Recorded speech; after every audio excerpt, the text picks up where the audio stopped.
Good morning student. कालच्या तासामध्ये आपण सार्वजनिक आयव्यय आणि खाजगी आयव्यय यामधील फरक स्पष्ट करणारे 6 ठळक मुद्दे पाहिले होते.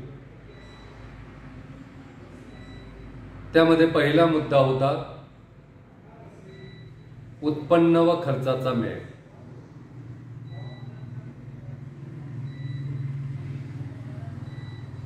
खाजगी आयव्ययामध्ये व्यक्ती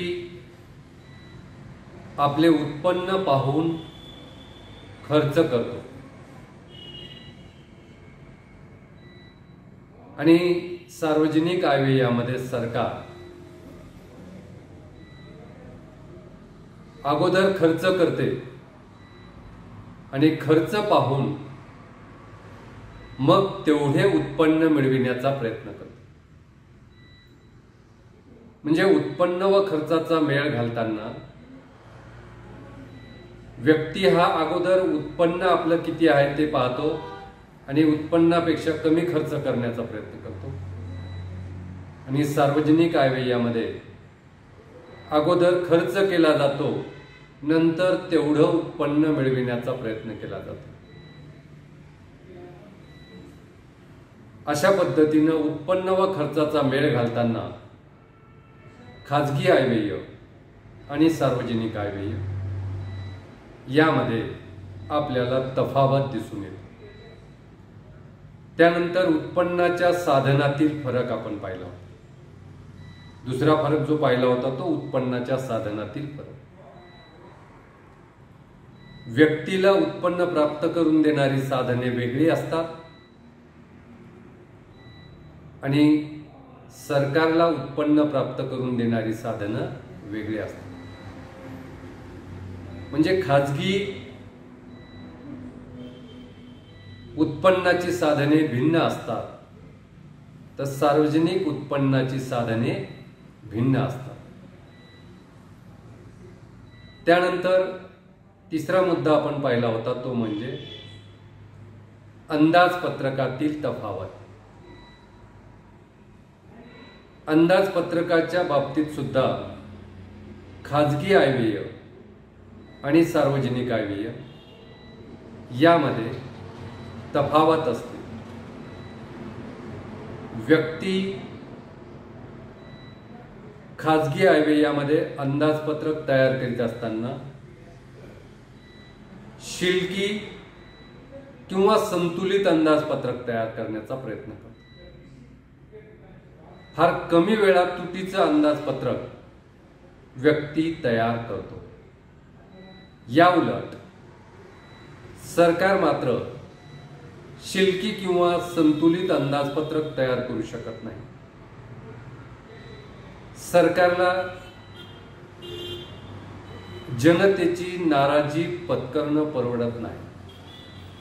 त्यामुळे सरकार, आधुनिक काळातील प्रत्येक देशातील सरकार हे सातत्याने तुटीचे अंदाजपत्रक तयार करते. त्यानंतर चौथा मुद्दा आपण पाहिला होता तो म्हणजे उद्दिष्टांमधील तफावत. सरकार खर्च करीत असताना आवश्यक खर्च करीत असतो. उद्योग व्यवसाय तोट्यात जात असताना सुद्धा सरकार खर्च करीत असतो. कारण सरकारचा उद्देश हा नफा मिळविणे हा नसतो. याउलट व्यक्ती मात्र अन्न, वस्त्र, निवारा व नफा मिळविण्यासाठी खर्च करतो.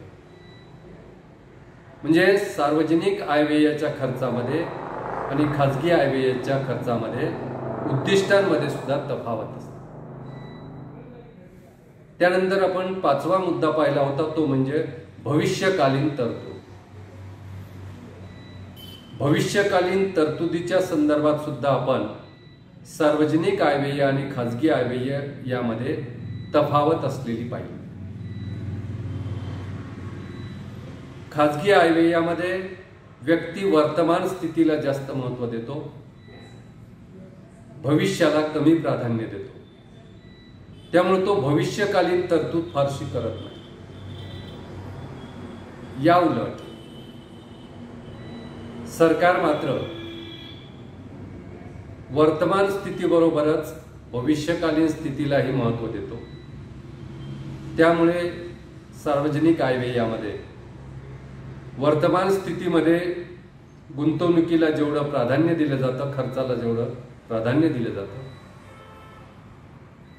त्याचप्रमाणे भविष्यकालीन तरतुदीसाठी सुद्धा तेवढाच खर्च प्राधान्यानं केला जातो. कारण व्यक्ती हा मर्त्य असतो, तर सरकार हे अमर असतं, समाज हा अमर असतो. त्यानंतर 6वा फरक आपण पाहिला होता, तो म्हणजे सक्तीने उत्पन्न प्राप्ती. तर खाजगी आयव्ययामध्ये व्यक्ती सक्तीने उत्पन्नाची प्राप्ती करू शकत नाही, परंतु सार्वजनिक आयव्ययामध्ये सरकार मात्र सक्तीने उत्पन्नाची प्राप्ती करू शकते. अशा पद्धतीनं मागच्या तासामध्ये आपण खाजगी आयव्यय आणि सार्वजनिक आयव्यय यातील 6 मुद्द्यांबाबत फरक स्पष्ट करण्याचा प्रयत्न केला होता, त्याबद्दल चर्चा केली होती. आजच्या तासामध्ये आपण खाजगी आयव्यय आणि सार्वजनिक आयव्यय यातील फरक किंवा भेद स्पष्ट करणारे पुढचे मुद्दे पाहणार आहोत. कालपर्यंत पाहिलेले 6 मुद्दे आज 7वा मुद्दा पाहूया, तो म्हणजे समसीमांत उपयोगितेचे तत्व. खाजगी आयव्यय आणि सार्वजनिक आयव्यय यामध्ये फरक स्पष्ट करणारा 7वा मुद्दा आहे, तो म्हणजे समसीमांत उपयोगितेचे तत्व. समसीमांत उपयोगितेचा सिद्धांत आपण BA प्रथम वर्षामध्येच पाहिलेला आहे. समसीमांत उपयोगितेचा सिद्धांत सांगतो की व्यक्तीचा खर्च होत असताना व्यक्तीनं अशा पद्धतीनं खर्च करावा सर्व वस्तूवर की त्या प्रत्येक वस्तूपासून मिळणारी सीमांत उपयोगिता ही समान असते. जेव्हा व्यक्तीचा खर्च हा प्रत्येक वस्तू किंवा सेवावर होत असताना तो अशा पद्धतीनं झाला पाहिजे की त्या प्रत्येक वस्तू किंवा सेवेपासून मिळणारी सीमांत उपयोगिता ही समान असली पाहिजे. आणि व्यक्ती जेव्हा प्रत्येक वस्तूपासून मिळणारी सीमांत उपयोगिता समान करतो, तेव्हा त्या व्यक्तीला त्याच्या खर्चापासून, त्याच्या एक्सपेंडिचर पासून त्याला मिळणारं समाधान हे महत्तम असतं. आणि व्यक्ती महत्तम समाधान प्राप्त करण्यासाठी आपल्या खर्चामधून महत्तम समाधान प्राप्त करण्यासाठी व्यक्ती त्या ठिकाणी समसीमांत उपयोगितेच्या तत्वाचं पालन करू शकतो.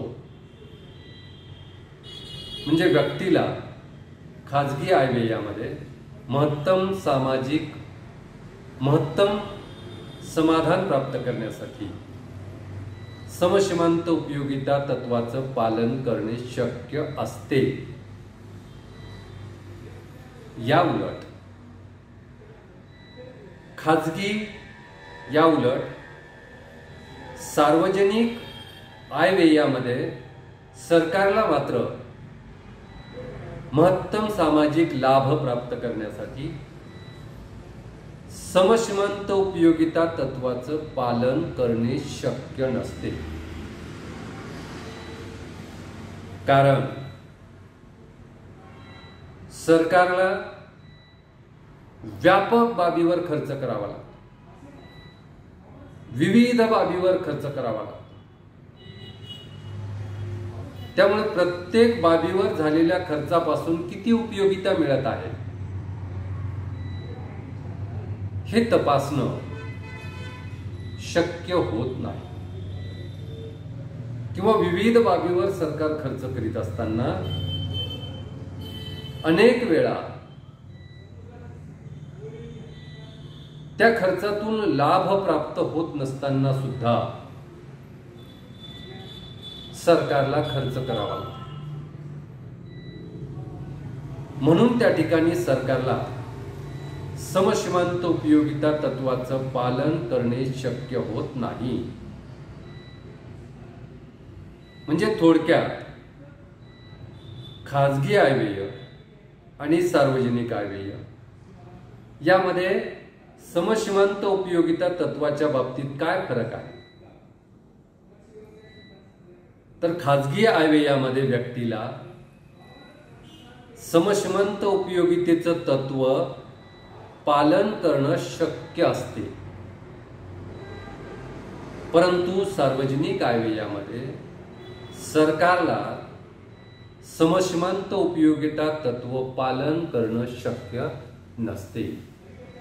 कारण सरकारला विविध बाबीवर खर्च करावा लागतो आणि ह्या विविध बाबीवर खर्च करीत असताना अनेक क्षेत्रामध्ये लाभ प्राप्त होत नसताना सुद्धा खर्च करावा लागतो. म्हणून सार्वजनिक आयव्ययामध्ये समश्रीमंत उपयोगिता तत्व पालन करता येत नाही. तर व्यक्तिगत म्हणजे खाजगी आयव्ययामध्ये व्यक्तीला समश्रीमंत उपयोगिता तत्वाचं पालन करता येऊ शकते. त्यानंतर आपण सार्वजनिक आयव्यय आणि खाजगी आयव्यय यातील तफावत स्पष्ट करणारा आणखी महत्वाचा पॉइंट पाहूया. तो म्हणजे कालावधीच्या दृष्टीने भिन्नता. कालावधीच्या दृष्टिकोनातून सुद्धा आपल्याला खाजगी आयव्यय आणि सार्वजनिक आयव्यय यामध्ये फरक स्पष्ट करता येतो. खाजगी आयव्ययाचा कालावधी आणि सार्वजनिक आयव्ययाचा कालावधी, हा कालावधी जर आपण लक्षात घेतला तर या कालावधीच्या दृष्टिकोनातून आपण खाजगी आयव्यय आणि सार्वजनिक आयव्यय यामध्ये कशा पद्धतीने फरक आहे हे आपल्याला लक्षात घेता येईल, हे आपल्याला अभ्यासता येईल. आता कालावधीच्या दृष्टिकोनातून खाजगी आयव्यय आणि सार्वजनिक आयव्यय यामध्ये कसा फरक असतो? तर व्यक्ती हा खाजगी आयव्ययामध्ये त्याला मिळणारं उत्पन्न आणि त्याच्याकडून होणारा खर्च लक्षात घेत असताना त्याला कशा पद्धतीनं किती कालावधीमध्ये उत्पन्न मिळते त्या उत्पन्नाच्या कालावधीनुसार तो त्याचा खर्च करीत असतो, तो त्याचा अंदाजपत्रक तयार करतो. उदाहरणार्थ व्यक्तीला वर्षाला उत्पन्न मिळत असेल, वर्षातून एकदा व्यक्तीला उत्पन्न मिळत असेल तर ती व्यक्ती त्याच्या उत्पन्न आणि खर्चाचे वार्षिक अंदाजपत्रक तयार करते. जर व्यक्तीला महिन्याला उत्पन्न मिळत असेल, मंथली इन्कम मिळत असेल, तर व्यक्ती मासिक अंदाजपत्रक तयार करते. की या महिन्यामध्ये उत्पन्न किती मिळणार आहे, खर्च किती करायचा। आणि जर व्यक्तीला साप्ताहिक उत्पन्न मिळत असेल, दर आठवड्याला, दर सप्ताहाला व्यक्तीला जर उत्पन्न मिळत असेल, तर व्यक्ती त्याचं उत्पन्न व खर्चाचं अंदाजपत्रक हे साप्ताहिक तयार करते। म्हणजे व्यक्तीचं अंदाजपत्रक हे वार्षिक असू शकतं, हे मासिक असू शकतं किंवा ते साप्ताहिक असू शकतं। कारण व्यक्तीला ज्या कालावधीनुसार उत्पन्न मिळतं त्या कालावधीनुसार व्यक्ती आपला अंदाजपत्रक तयार करतो। परंतु सरकार मात्र त्या ठिकाणी वार्षिक अंदाजपत्रक तयार करतो। वर्षभराच्या काळामध्ये किती खर्च होणार आहे, एक वर्षभराच्या कालावधीमध्ये किती खर्च होणार आहे आणि वर्षभराच्या कालावधीमध्ये किती उत्पन्न प्राप्त होणार, याबाबतचं अंदाजपत्रक त्या ठिकाणी सरकार तयार करीत असते। म्हणजे थोडक्यात कालावधीच्या दृष्टिकोनातून जर आपण खाजगी आयव्यय आणि सार्वजनिक आयव्यय यामध्ये काय तफावत आहे हे जर अभ्यासण्याचा प्रयत्न केला तर त्यामध्ये आपल्याला असं दिसून येतं की खाजगी आयव्ययामध्ये व्यक्ती वार्षिक अंदाजपत्रक तयार करू शकतो, मासिक अंदाजपत्रक तयार करू शकतो किंवा साप्ताहिक अंदाजपत्रक तयार करू शकतो। परंतु सार्वजनिक आयव्ययामध्ये संपूर्ण सरकारे हे त्या ठिकाणी वार्षिक अंदाजपत्रक तयार करतात। सरकार साप्ताहिक किंवा मासिक अंदाजपत्रक तयार करू शकत नाही किंवा करीत नाही।